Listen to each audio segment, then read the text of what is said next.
Hey, this is Ryan from rm-sounds.com, and this is my second video demonstrating Ableton's stretch notes function in its MIDI editor.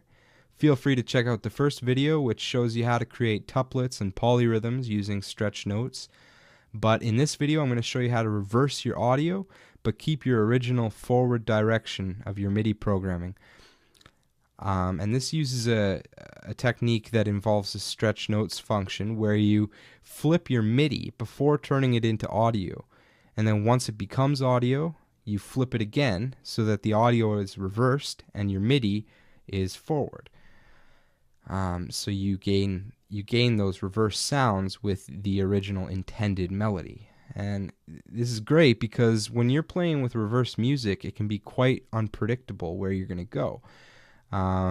Because you can write a melody, but once it's backwards, it's going to sound completely different. You can write a chord progression, but it's going to take on a completely different mood when it is flipped.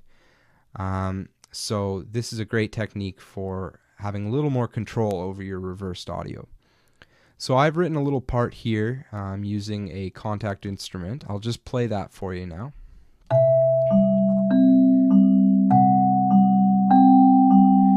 Now the key is to find sounds that have a bit of an amplitude envelope to them, meaning a bit of a punchy attack, some space between the notes, basically something that's not going to sound exactly the same when you flip it. A big sustain sound, for example, it's going to just sound identical and it'll defeat the purpose. But something like this has a nice punchy attack which will give you that classic reverse sound.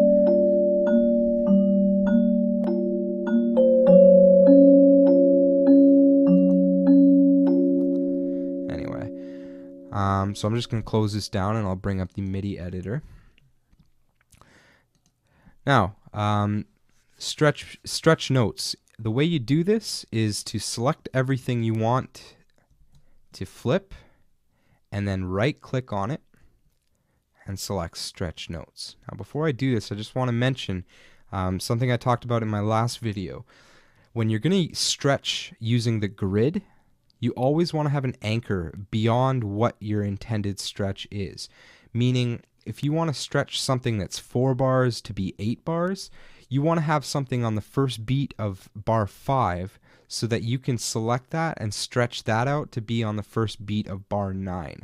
Otherwise, it's hard to line it up with the grid. Let me show you an example of this. So I've created an extra note outside of our actual piece here on the first beat of bar 25, and this simplifies it because now this is a 24 bar pattern. Now when I flip this and go into the negative direction, all I have to do is line this one note up with the negative equivalent rather than having to eyeball it if I were going with one of these other notes here. So let's go ahead and do that. I'm going to select everything, right click, and select stretch notes. Now when you do that, you're going to see 2 tabs here. One at the beginning for moving the left side of your MIDI part, and one in between the last 2 notes. So this is what I mean by having that extra note as an anchor. Now what you're going to do is you're going to grab the one on the right hand side and start dragging to the left. And as you go further to the left, you'll actually flip over and start going into the negative zone. And you'll see that there's a mirrored image of your MIDI part. Now, Ableton actually skips any form of 0, and it actually goes 3, 2, 1, -1, -2, -3, which means that what we originally had as bar 25 has now become bar -24. So you're going to drop our anchor, that last note, on beat 1 of -24, imagining a right to left direction in reverse. So now that I've dropped that there, you can see that everything lines up nicely. The beginning of our hits are all lined up with the beginning of the bars, as you can see here. Pay no attention to the left side because that's actually the tail of our notes now. So once you've done this, take your loop bracket and just move it over so that you're surrounding your part again. And if you'd like, you can delete that anchor. You don't need that anymore. But now if I play that back, everything's going to be backwards.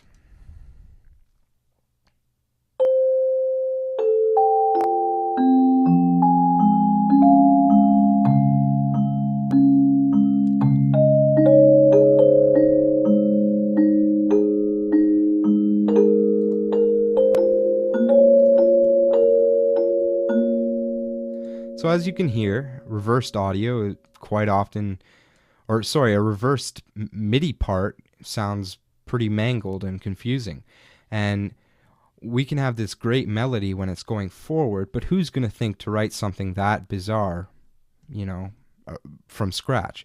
So this is nice because we've flipped it and we get that bizarre thing automatically. And then what we're just going to do is we're going to right click on the MIDI track, select freeze track, select OK, give it some time, and then we're going to select flatten. And what these two steps do, if you haven't read your manual, is freezing actually creates an audio file. It's like hitting the record button, and it creates an audio file of your MIDI, your instruments, your effects, and everything. What it does, though, is it retains the option to go back and edit your MIDI or whatever. When you select flatten, goodbye. That's destructive editing. You're straight stuck with audio at that point, which is what we want. So we've got audio, and when you do the freeze flatten technique, it actually doubles it up, so you have a piece twice as long. And the reason it does this is for reverbs and tails of sounds, so that you can actually catch a perfect loop in there. Because if I selected the first half here, you would go through and you would hit this, and then if you looped it, you'd get silence at the beginning. Whereas on this one, you're going to have a little bit at the beginning, but if you go all the way through and come back around, it's going to be a perfect loop. You're not going to notice any silence or clicks or anything like that. So that's okay, because I'm not really looking to loop right now, so I'm just going to select the first half here, and I'm going to crop that out. So here's our part again, and this is reversed, and in case you don't believe me, I'll just play it for you.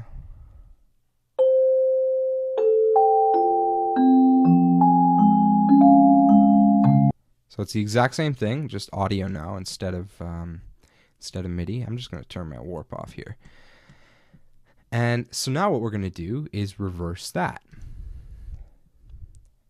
And once we've reversed this, we're going to have the original song that I programmed, but all the sounds are going to be backwards. Take a listen.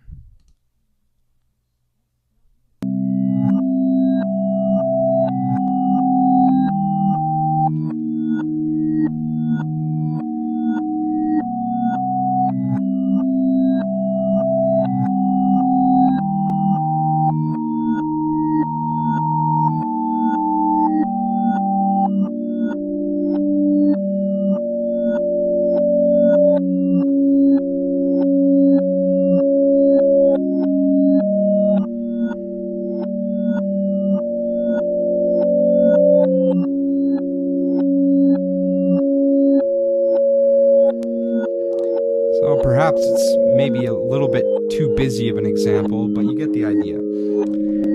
It's a really cool effect, and it's really awesome because if you have, for example, a chord progression you've already written out and recorded, and then you want to have a reverse melody over top of it following that chord progression, it's convenient to be able to have that control over the actual notes in your melody and the direction they're going. But this is a sound design technique, and we can still flip the audio. So it's fun, and you can try it out for yourself, and that's how that's done. And again, feel free to check out the other video on the stretch notes function, which explores odd time signatures and stuff like that. Anyway, thank you very much. Take it easy.